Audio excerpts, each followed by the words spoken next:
Hello students. तो आप बहुत करीब हैं अपने बोर्ड एग्ज़ाम के। तो मैं आपके पास एक छोटा सा टॉपिक लेके आया हूँ कि आज तक ये टॉपिक किसी भी एग्ज़ाम में, किसी भी सैम्पल पेपर में, आपके प्री बोर्ड्स में, यूनिट टेस्ट में कभी भी ये टॉपिक छूटता नहीं है। हमारे इलेक्ट्रो का ये टॉपिक है जिसका नाम है कैपेसिटर।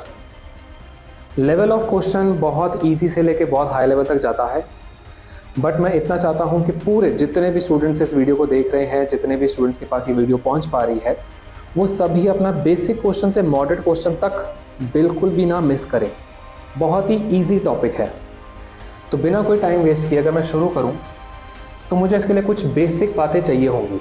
तो मैं पहले आपको इस पहले पार्ट में मैं इसके 3-4 पार्ट्स आपके लिए बनाऊँगा। सबसे पहले पार्ट में मैं आपको कुछ बातों का ओवरव्यू दे दूँ, इससे बहुत सारे आपको फ़ायदे मिलेंगे। ये पॉइंटर्स हैं हमारे।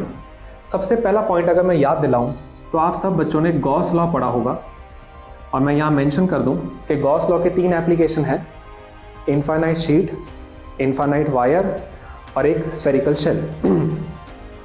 जिस गॉस लॉ की एप्लीकेशन की मैं बात कर रहा हूँ वो हमारी इनफाइनाइट शीट है। उस इनफाइनाइट शीट के अंदर हम खाली रिजल्ट्स की बात करेंगे। अगर आपको कोई डिटेल टॉपिक सीखना हो तो मुझे आप कमेंट कर सकते हैं। तो जब इसके पास हम एक इनफाइनाइट शीट में प्लस सिग्मा की चार्ज डेंसिटी लेते थे तो इसके शीट से अवे फील्ड बनती थी, और वो फील्ड की वैल्यू होती थी, मैग्नीट्यूड की अगर बात करूं तो सिग्मा अपॉन 2 एप्सिलॉन नॉट। अगर प्लस शीट है तो it is away from the sheet, और अगर माइनस सिग्मा है तो it is towards the sheet. इस एप्लीकेशन का मुझे एक ज़रूरत पड़ेगी, पॉइंट 1, ये मुझे ज़रूरत पड़ रही है। दूसरे पॉइंट की मुझे रिक्वायरमेंट है, हमने पढ़ा है इलेक्ट्रिक फील्ड का फॉर्मूला होता है -dV/dr। तो अगेन हम खाली मैग्नीट्यूड्स की बात करें, न्यूमेरिकल वैल्यूज़ की, तो हम इलेक्ट्रिक फील्ड के मैग्नीट्यूड को V/r के हिसाब से सॉल्व कर पाएंगे, where V is the potential, R is the distance. ये भी मुझे एक रिक्वायरमेंट होगी। ये दोनों कॉन्सेप्ट्स को अगर हम कंबाइन कर दें तो एक बहुत ही प्यारा सा कॉन्सेप्ट निकल के आता है, जिस कॉन्सेप्ट को हम लोग कैपेसिटर प्लेट कहते हैं। इस कैपेसिटर प्लेट में हम क्या करेंगे, 2 प्लेट्स लेंगे, एक प्लेट और ये प्लेट 2। इस तरह से ये प्लेट्स को लेना है कि ये प्लेट हमारी माइनस चार्ज है और ये प्लेट हमारी कंप्लीटली प्लस चार्ज है, कंप्लीटली प्लस। ध्यान दें, अब मेरा पहला सवाल है, अगर मैं इस प्लेट की कंप्लीट चार्जिंग कर दूं, या आप अज्यूम कीजिए कि इसकी मैंने कंप्लीट चार्जिंग कर दी है। अगर इसकी कंप्लीट चार्जिंग हो गई है तो आप बताइए कि इसका नेट चार्ज कितना है। तो माइनस सिग्मा प्लस सिग्मा, क्योंकि याद रखें कि एजर्शन रीजन हमारा सीबीएसई का बड़ा क्रिटिकल पार्ट चल रहा है, बहुत से बच्चे वहाँ नंबर गवाते हैं। तो इसमें आप बोलेंगे सर ये माइनस सिग्मा है, ये प्लस सिग्मा है, तो बहुत ही इजी आंसर। तो इसका पॉइंट नंबर 3 हमारा हो गया कि आपको जब भी इसका नेट चार्ज बताना हो तो नेट चार्ज इसका 0 होता है। तो यहाँ पे एक करेक्शन है आप सबके लिए कि बहुत से मैंने बच्चों से सुना है, कुछ टीचर्स भी बोल देते हैं कि capacitor is a device that stores charge. बिल्कुल ही गलत, क्योंकि अगर चार्ज स्टोर कर रहा है तो चार्ज की वैल्यू कहाँ है, जितना प्लस है उतना माइनस है, नेट चार्ज तो 0 हो गया। तो capacitor is a device that stores energy, ठीक है, और ये इलेक्ट्रोस्टैटिक एनर्जी को स्टोर करता है। अब ये प्लस है, ये माइनस है, तो यहाँ पे एक फील्ड शुरू हो गई बननी। बी वेरी केयरफुल, बहुत बढ़िया बात है ये फील्ड, ये फर्स्ट इंट्रोडक्टिव कैपेसिटर, पूरा कैपेसिटर नहीं पढ़ा होगा तो भी समझ आ जाएगा। तो ये हमारी फील्ड बनने लग गई। अब ये माइनस है, ये प्लस है, ये माइनस वाली टूवर्ड्स फील्ड बनाती है, प्लस वाली अवे फील्ड बनाती है। तो यहाँ पे अगर मैं बात करूँ, एक इस तरफ, एक इस तरफ, दोनों की वैल्यू सेम है, क्योंकि आप माइनस की बात करो, प्लस की बात करो, भाई साहब आंसर तो यही है आपका। आंसर में कोई फर्क नहीं पड़ने वाला। Answer her bar sigma upon 2 epsilon not ही होता है किसी भी प्लेट का। तो अगर सिग्मा बाय 2 एप्सिलॉन नॉट होता है, वैल्यूज ऑपोजिट है नेचर में, तो आंसर ई नेट का कितना आ जाएगा, तो ई नेट का आंसर आ जाएगा 0। सिमिलरली राइट साइड की बात करूंगा तो यहाँ भी ऐसा ही कुछ होगा, प्लस वाला अवे, माइनस वाला टुवर्ड्स, तो इसका भी ई नेट कितना आ जाएगा, 0। और बीच वाला की बात करें तो बीच वाले के माइनस के तरफ फील्ड जा रही है, प्लस से अवे जा रही है, दोनों ऐड हो रहे हैं। तो सेंट्रल पार्ट में आप कह सकते हो कि सिग्मा बाय 2 एप्सिलॉन नॉट, क्योंकि दोनों वेक्टर सेम डायरेक्शन में है तो ऐड हो जाता है, plus sigma by 2 epsilon naught, तो ऐड करके इसका answer sigma by epsilon naught आ जाएगा, और डायरेक्शन प्लस से माइनस, जैसे कि इलेक्ट्रिक फील्ड की होती है। तो कैपेसिटर की ये बहुत ही बढ़िया एक क्वालिटी है कि ये फील्ड ना लेफ्ट में बनाता है ना ही फील्ड राइट में बनाता है, ये फील्ड खाली कन्फाइंड वॉल्यूम के अंदर बनाता है। ये कुछ बातें बता रहा हूं जो बहुत इंपॉर्टेंट है। ये कन्फाइंड वॉल्यूम के अंदर ही खाली फील्ड को बनाता है और फील्ड कहीं नहीं बनाता। Confined volume, basic physics, volume का फॉर्मूला क्या होता है? एरिया इंटू हाइट कह लो या एरिया इंटू डिस्टेंस कह लो। तो यहाँ पे हम इमेजिन करेंगे कि जो प्लेट्स हैं ये डी डिस्टेंस से सेपरेट होती है और हर प्लेट का जो एरिया है, ये जो एरिया है इसका, हर प्लेट का एरिया ए होता है। तो कन्फाइंड वॉल्यूम पूरे चैप्टर में जब भी इस्तेमाल करेंगे तो ए इंटू डी का लॉजिक लगाएंगे। ये कुछ बेसिक बातें मैं कवर कर रहा हूँ। तो मैं पूछूं कि कैपेसिटर प्लेट के बीच में कितना इलेक्ट्रिक फील्ड है, आप कहोगे सिग्मा बाय एप्सिलॉन नॉट है। ठीक है जी। फिलहाल यहाँ पे कोई मीडियम नहीं है तो एयर एज अ मीडियम है। क्यू नेट की वैल्यू कितनी है? 0 है। अब मैं आपको एक इमेजिन करो, एक क्वेश्चन दे रहा हूँ, एमसीक्यू बहुत सारे हैं। एक बैग के अंदर मैंने एक कैपेसिटर को रख दिया, चार्ज कैपेसिटर को रख दिया, तो उसमें फ्लक्स की वैल्यू फाई आ रही है। अब मैं 5 ऐसे कैपेसिटर्स को मैं रख दूं तो अब फ्लक्स की वैल्यू कितनी होगी? आपके पास 1 मिनट का टाइम है, आप वीडियो को पॉज कर सकते हैं, आंसर सोचिए। तो अब एक को रखने पे अगर फाई आ रहा है तो 5 को रखने पे क्या आ रहा है? तो अगर ये ट्रिक क्वेश्चन वो खेल जाएंगे आपके साथ तो इसका आंसर सेम ही रहेगा।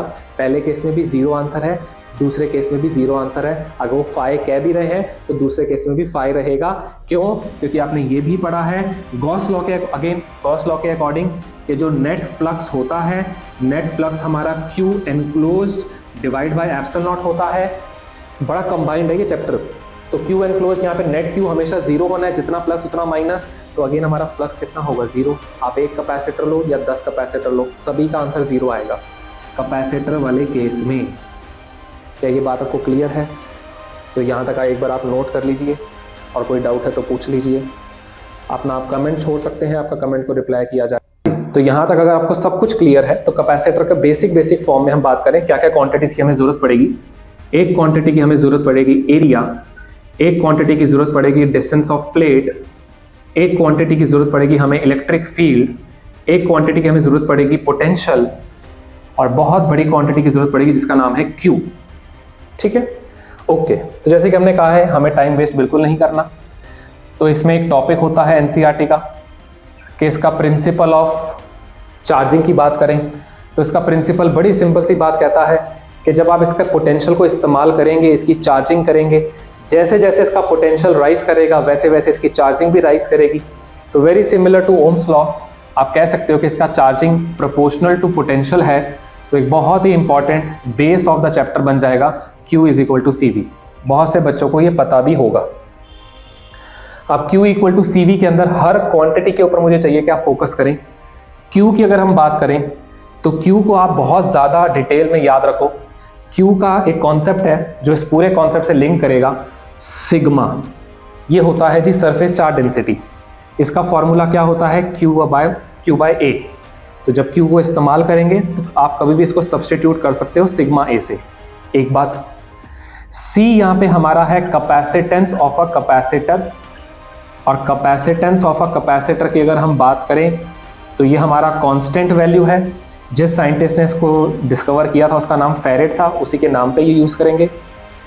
और पोटेंशियल की बात करें तो मैंने पहले कहा है कि पूरे कॉन्सेप्ट में बहुत इंपॉर्टेंट चीज़ है। अगर आपको कभी भी पोटेंशियल का कुछ सब्सटीट्यूट करना है तो आप इजीली कर सकते हो E इंटू डी। पोटेंशियल होता है E इंटू डी, यहाँ पे डिस्टेंस D है। अगर मैं आपको पूछूं कैपेसिटेंस का क्या फॉर्मूला तो आप कहोगे ठीक है Q बाई V, बहुत बड़ी बात नहीं है, आसान है। और अगर मैं Q को डबल कर दूं तो C पे क्या फर्क पड़ेगा? अगर आपका आंसर यहाँ पे है कि ये भी डबल हो रहा है तो आप गलती कर रहे हो, क्योंकि मैंने ये मेंशन किया है कि अगर Q बढ़ेगा तो V भी बढ़ेगा। तो Q अगर डबल हो जाता है तो V भी डबल हो जाता है, C वापस से कांस्टेंट ही रहता है। तो अब अगर C इस पे डिपेंड ही नहीं कर रहा तो डिपेंड किस पे कर रहा है? उसके लिए हमारा ये कॉन्सेप्ट तैयार है। Q की जगह आप लिख सकते हो सिग्मा A और V की जगह आप लिख सकते हो E इंटू डी।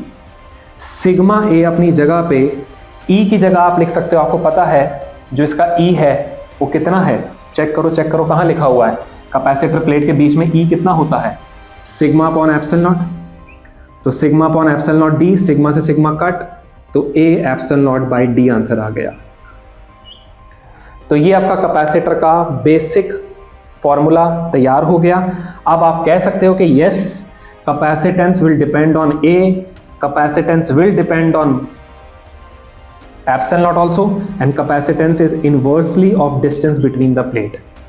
तो ये बिल्कुल आपका बहुत इंपॉर्टेंट कॉन्सेप्ट है। आपका बेस यहाँ पे कैपेसिटेंस का तैयार है। Q इक्वल टू CV किसी भी न्यूमेरिकल में जाके यूज कर सकते हैं। हर क्वांटिटी को ब्रेक करना आना चाहिए। और लास्ट में C की अगर बात करें तो इसका एक फॉर्मूला है A epsilon naught by D।